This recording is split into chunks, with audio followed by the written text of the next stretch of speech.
ဒီဆက်စာတွေကိုအိတ်ထဲကိုထည့်တဲ့အမိပေါ့နော်အိတ်ထဲထည့်မယ်ဆိုရင်အခု3မဲ့ site ကဒါ83ပေါ့အခုအိတ်ကလေးကိုဒီမှာတောက်ကလေးတွေ4တောက်ကြအောင်အရင်ဆုံးဒီမျိုးလေးချပေါ့ချပြီးပြီဆိုရင်ဒီမှာအစာလေးတွေကိုဒီလိုထည့်နေပေါ့နော်3ခါလောက်ထည့်လိုက်ထည့်ပြီးရင်ဒီလိုလေးစောင့်လိုက်စောင့်ပြီးရင်ဒီမှာရှိတဲ့တောက်ကလေးတွေညီအောင်လို့ဆိုပြီးတော့အခုလိုမျိုးလေးချလိုက်ပေါ့နော်ချပြီးပြီဆိုရင်နောက်တစ်ခါဒီနေ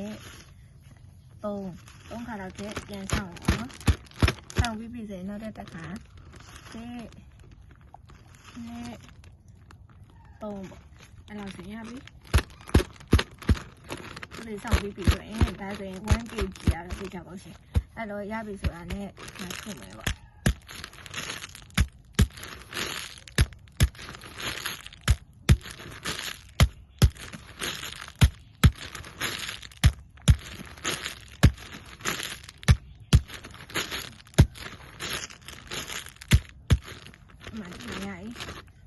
ပြောင်းချောလေးပေါ့နော်ခုလိုမျိုးလေးရပြီဆိုရင်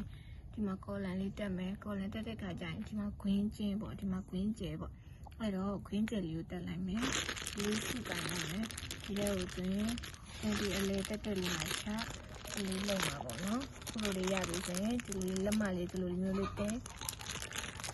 လေးလ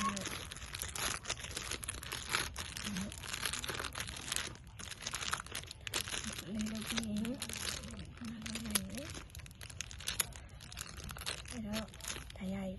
ပြောင်းချောလေးပေါ့ဒီမျိုးလေးရည်အဲဆိုရင်ဒီမှာမျိုးထဲဖို့တက်ပေါ့မျိုးဖောက်တဲ့အတန်လေးနဲ့တလက်မခွဲလောက်ထိုးဖောက်လိုက်မယ်